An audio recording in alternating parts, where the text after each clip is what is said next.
আজকে আমরা যাচ্ছি অ্যাকচুয়াল বহরমপুর ঈদের কেনাকাটা কিছু করতে। আমরা এখন চলে আসলাম বহরমপুর টোলটায়, আর এই দেখো মালগাড়ি যাচ্ছে সাইড দিয়ে, কি সুন্দর একটা ভিউ। কোম্পানি মানুষের দেখো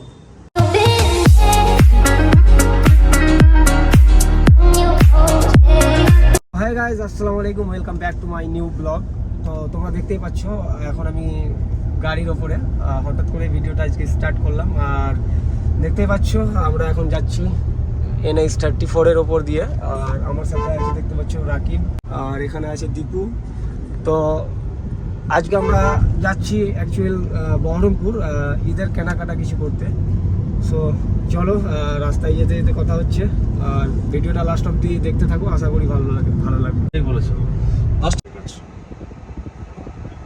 তো আমরা এখন চলে আসলাম আয়রন ব্রিজ। এই দেখো আয়রন ব্রিজ এখন ঢুকছি। আর এখন টাইম হচ্ছে প্রায় কটা বাজছে রে বাবু? 2:26। এই দেখো এখন আয়রন ব্রিজ ঢুকছি। আর আয়রন ব্রিজটা, আচ্ছা আয়রন ব্রিজটা একটা রাস্তা বন্ধ কেন রেখেছে? কাজ চলছে ভাই, নাকি ব্রিজটা তো এটা নতুন বানালো? হ্যাঁ, তার জন্য ফল্ট বেরিয়ে গেছে, তার কারণে। মানে কেন, মানে এই একটা ব্রিজটা বন্ধ কেন, এটা বলতে চাইছি। টেকনিক্যালি ইস্যু হয়েছে এটা। মানে এটা তো তোমার নতুন নাকি? না, এটা পুরাতন। এটা পুরাতন? হ্যাঁ, নতুনটা বন্ধ হয়েছে। আর এই দেখো মালগাড়ি যাচ্ছে সাইড দিয়ে, কি সুন্দর একটা সিমেন্ট দিয়ে যাচ্ছে। সিমেন্ট আছে না কি আছে, কি করে বলবো। সিমেন্ট। এই দেখো একটা ব্রিজ পুরো ক্লোজ করে রেখেছে, জানি না কেন। বাই চান্স বসে যাওয়ার ভয় আছে। ভয় আছে। আর এখন দেখো একটা বাম দিকে দেখো সুন্দর একটা ব্রিজ। এই দেখো জুম করে দেখাচ্ছি তোমাদের। মানে ওটা অ্যাকচুয়ালি ওটা ডবল রেল লাইন হয়েছে, ওটা দিয়ে। তো আমরা এখন চলে আসলাম উমরপুর। এই দেখো উমরপুর বাস স্ট্যান্ড। তো আমরা চলে আসলাম এখন মোরগ্রাম। আর এই দেখতে পাচ্ছ মোরগ্রাম এটা। আর মোরগ্রাম থেকে টান দিকে কেটে গেল বর্ধমানের রাস্তা। তো চলো একদম বহরমপুরে গিয়ে কথা হচ্ছে। আমরা এখন চলে আসলাম বহরমপুর টোল ট্যাক্স।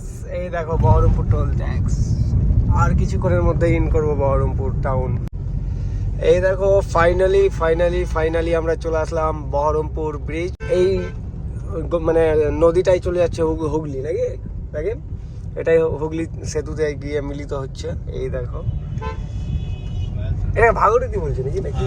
ভাগীরথী নদী এটা। হ্যাঁ, এই দেখো।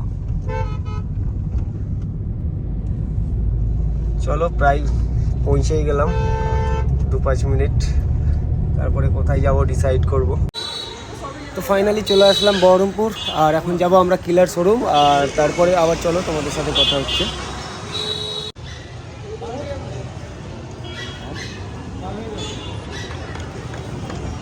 এই ভাই দেখো, আমার বন্ধু এসছে একটা বান্দা করতে দোকানে।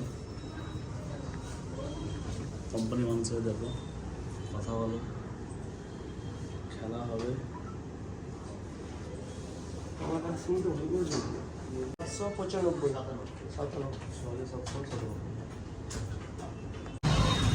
তো ফাইনালি আমাদের কিলারে কেনাকাটা কমপ্লিট। এখন যাব আমরা মোহন মল। তো চলো, আর এখানে দেখতে পাচ্ছ রাকিব খাচ্ছে এখানে চিকেন পুরা আর চিকেন তন্দুরি, আর দীপু তো খেয়ে অনেক মোটা হয়ে গেল। সো চলো আবার যাওয়া যাক। শিক কাবাব আর এটা তন্দুরি, এই ছেলেটা খাবে, দেখো এই ছেলেটা।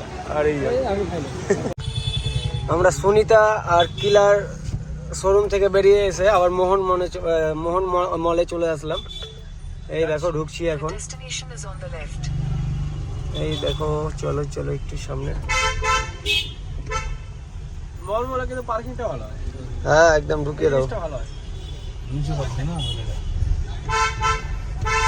এই দেখো কোনো প্রবলেম নেই। সোজা যেদিকে বেলুন গলা। তো ফাইনালি চলে আসলাম বহরমপুর মোহন মল, আর এখানে এসে লুইস ফিলিপে গিয়ে আমি দুটো টি-শার্ট কিনলাম। দেখো কেমন লাগলো অবশ্যই জানাবে কমেন্টে। সে তো সবাই করে দিচ্ছে এটা সিস্টেম। তো আমরা চলে আসলাম পাপ্পু ধাবা।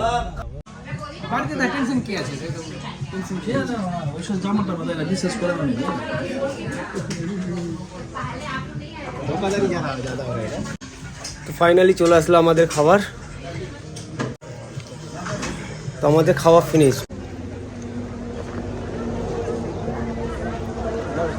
কেমন লাগলো খাবার?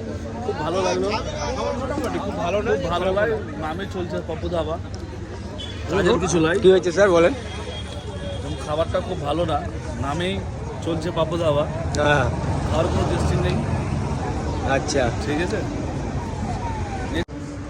তো ফাইনালি আমরা পাপ্পু ধাবায় খাবার খেয়ে নিলাম, এখন ডাইরেক্ট বাড়ি। সো আজকের মতো ব্লগটা এখানেই শেষ করছি। তো টাটা, বাই বাই, আবার দেখা হচ্ছে নেক্সট ব্লগে।